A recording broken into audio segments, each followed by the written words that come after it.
Vagina एक ऐसा female organ जिसके बारे में जानने के लिए बहुत से लड़के आदमी लोग बहुत ज्यादा क्यूरियस हैं। ये एक ऐसा बॉडी ऑर्गन है जिसके बारे में फीमेल के भी बहुत सारे मिथ्स और डाउट्स रहते हैं। वजाइना फीमेल बॉडी का एक ऐसा अंग जो सेक्सुअल एक्टिविटी के लिए सबसे ज्यादा जाना जाता है। वजाइनल ओपनिंग सेक्स और इंटरकोर्स करने के लिए इस्तेमाल होती है। वजाइना एक ऐसा ऑर्गन है जिसके बारे में कॉमनली बात करना कोई बात नहीं करना चाहता है इसके बारे में, या खुल के बोलने में अभी भी लोगों को जोर आता है। योनि के बारे में अगर हम बोले या वजाना के बारे में हम बात करें तो लोगों को बहुत सारी ऐसे क्वेश्चंस हैं, क्यूरियोसिटी है जो वो खुल के नहीं पूछ पाते हैं। या जब हम सेक्स एजुकेशन के बारे में भी बात करें तो एक माँ भी अपनी बेटी को खुल के इस बारे में नहीं बताती है। जब पीरियड्स या मासिक धर्म होता है तो भी खुल के इसकी साफ सफाई के बारे में भी बताने में कभी कभार माताएं बिल्कुल बिल्कुल पीछे रह जाती हैं। आज मैं आपको ऐसे मिथ्स बताने वाली हूँ, ऐसी भ्रांतियां बताने वाली हूँ जो यूजुअली लड़कियों को अपने वजाइना, अपनी योनि से संबंधित होती हैं। इस बारे में खुल के बात नहीं की जाती। जो इसकी भ्रांतियां हैं, मिथ्स हैं, वो लोगों में इतने ज्यादा चल पड़े हैं कि फिर उसके ट्रीटमेंट के लिए, उसके उसके सही प्रूफ करने के लिए हम बहुत सारे गलत लिंक्स में पड़ जाते हैं। ये टॉपिक मुझे बहुत सर्च करने के बाद बोलने का मन किया है, क्योंकि मेल सेक्सुअल प्रॉब्लम्स बहुत खुल के एडवोकेट अब की जा रही हैं, लेकिन फीमेल अपनी सेक्सुअल प्रॉब्लम्स या उससे जुड़ी हुई भ्रांतियों के बारे में डिस्कस नहीं करना चाहती। ये वीडियो सिर्फ फीमेल के लिए नहीं है, जबकि मेल्स के लिए भी हैं, चाहे वो एज अ पार्टनर है, बॉयफ्रेंड है, हस्बैंड है, पेरेंट है।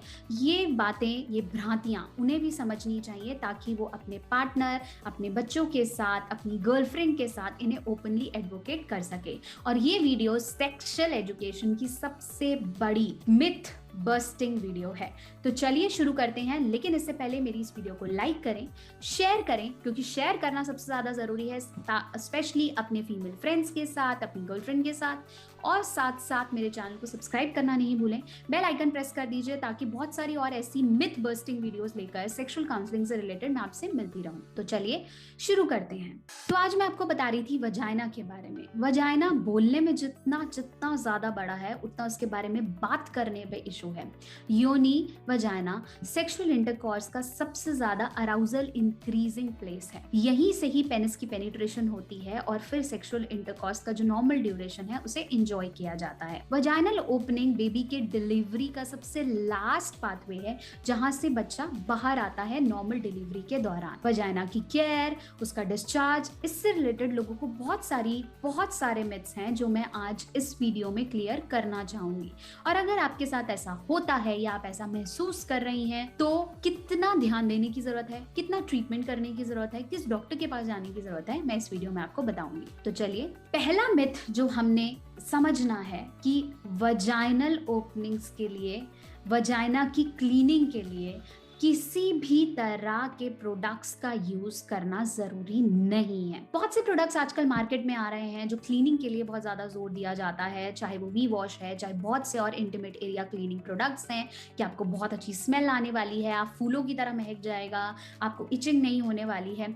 अगर आपको लगता है कि हर वजाइना बहुत अच्छे से स्मेल करता है, उसमें से फूलों की स्मेल आती है और सिर्फ आप में से नहीं आती है, ऐसा नहीं है। हमारा वजाइना एक एल्कलाइन सॉल्यूशन, एक ऐसा लिक्विड पास करता है जो कि चिपचिपा, सफेद या कई बार क्लियरलेस होता है, जो पीरियड्स के मिड में शुरू हो जाता है या पीरियड्स के बाद भी यूजली काफी समय तक डिस्चार्ज होता रहता है, या प्रेगनेंसी के दौरान, या कभी बार हम बहुत ज्यादा फिजिकल एक्टिविटी करते हैं तो भी होता रहता है। इसका ये मतलब नहीं है कि उसमें से फूलों वाली स्मेल क्यों नहीं आ रही है, आप उसके लिए वहां पे बहुत ज्यादा पाउडर लगाना शुरू कर दें, लोशंस यूज करना शुरू कर दें, या XYZ पैड्स खरीदने लग जाएं, या फिर पैंटी लाइनर्स खरीद लें, या टेम्पून्स का इस्तेमाल करना शुरू कर दें, या फिर ये सोचें कि भाई मैं इंटीमेट वॉश तो यूज करूंगी, इससे मुझे बहुत अच्छा लगने लगेगा, मेरा पार्टनर सेक्सुअल इंटरकॉर्स के दौरान मेरे से हैप्पी हो जाएगा और बहुत अच्छी फीलिंग आने वाली है।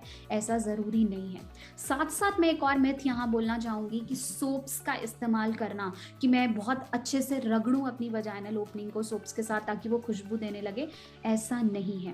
The only thing you need to use while your vagina cleaning is water, अच्छे से पानी का इस्तेमाल करें। नहाते वक्त आप डेफिनेटली सोप यूज़ कर सकते हैं, बट ये नहीं है कि आप जब भी वॉशरूम जा रही हैं या करने जा रही हैं तो बार बार उसे रगड़ने की ज़रूरत है।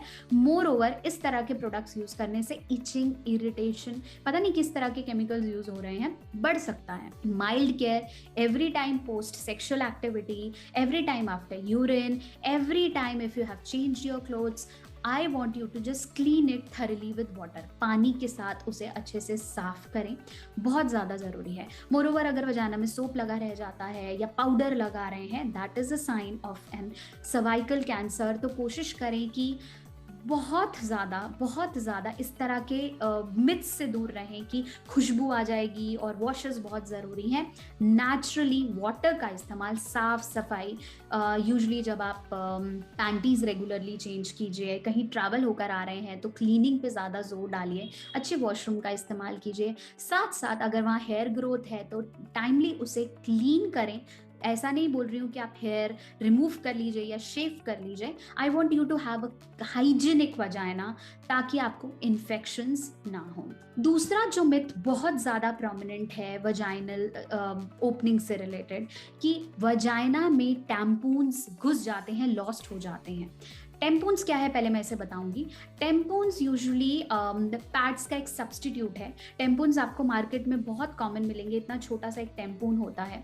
उस टेम्पून या मेंस्ट्रुअल कप्स भी मार्केट में मिलते हैं। उनका एक नॉर्मल ड्यूरेशन 5 to 6 आवर्स होता है हैवी ब्लीडिंग टाइम पे।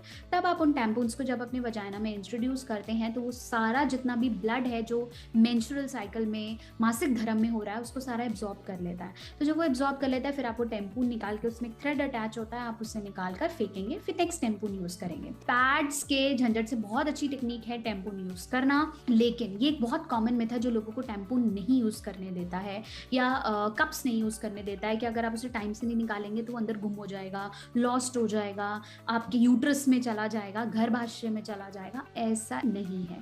टेम्पून सेफ हैं, मेंस्ट्रुअल कप सेफ है, पैड सेफ हैं, ये सब सेफ हैं। ये सिर्फ एक डरावा है, सब सेफ है। बस आप टाइमली हाइजीनिक तरीके से उन्हें रिमूव कर लीजिए। ऐसा ना हो कि आपने टैम्पून लगाया और 24 घंटे हो गए आपने रिमूव नहीं किया। आपका जो वजाइना है उससे ऊपर सर्विक्स आता है, यहाँ पे आप देखिए सर्विक्स आता है। तो सर्विक्स इतना क्लोज्ड ऑर्गन है कि उसमें कुछ ऊपर जा नहीं सकता, आ नहीं सकता है। तो आपने ध्यान रखना है कि वो टेम्पून तो डेफिनेटली नहीं जाएगा, लेकिन अगर आप लंबे समय तक उसको बिना ध्यान रखे एक्टिविटीज कर रहे हैं तो वो डेफिनेटली कुछ ना कुछ हार्म दे सकता है।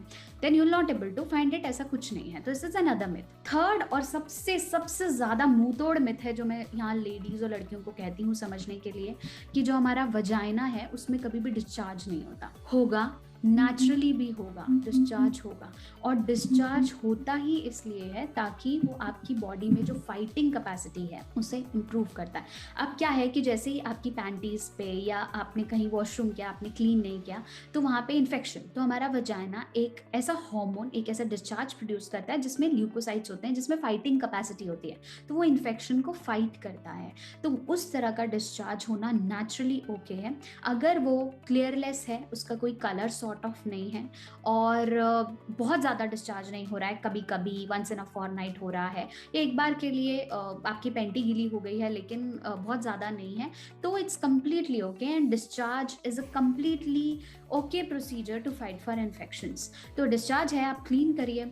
यूजली जब आपके पीरियड्स होते हैं उसके मिड में ज़रूर डिस्चार्ज होता है, होने से पहले, होने के बाद हो सकता है, कंसीव करने के टाइम पे हो सकता है, जब आप बहुत ज़्यादा ट्रैवल करते हैं या बहुत ज़्यादा फिजिकल एक्टिविटी करते हैं, घबराहट होती है या सेक्सुअल इंटरकोर्स कर रहे हैं, उस समय भी डिस्चार्ज हो सकता है। तो ज़रूरी है कि आप प्लीज़ क्लीनलीनेस का ध्यान दें और इस तरह के मिथ से बचें कि डिस्चार्ज नहीं होता है, या बहुत ही अच्छा डिस्चार्ज होता है, बहुत ही स्मेली नहीं होता है, ध्यान रखना है। साथ साथ मैं यहाँ मेंशन करूँगी ल्यूकोरिया की प्रॉब्लम। अगर बहुत ज़्यादा सफ़ेद पदार्थ निकल रहा है तो उसमें आपको डॉक्टर की सलाह लेना ज़रूरी है, अपने गायनेकोलॉजिस्ट से मिलें। बहुत बार बहुत ज़्यादा डिस्चार्ज या ल्यूकोरिया होने लगता है out of stress, out of tension, तो उसका भी आपने ध्यान रखना है। आपने कोशिश करनी है कि मैं एक बार, क्योंकि वजाना एक ऐसा ऑर्गन है जिसके बारे में खुल के बात नहीं की जाती, तो आप बता नहीं पाते, तो आप अपने गायनेकोलॉजिस्ट से नहीं मिल पाते हैं। कई लेडीज़, रिसर्च बताती है कि कई लेडीज़ अपनी पूरी ज़िंदगी में शायद 1 से 2 बार गायनेकोलॉजिस्ट के पास जाती हैं, जबकि उनका डिलीवरी टाइम या प्रेगनेंसी होती है।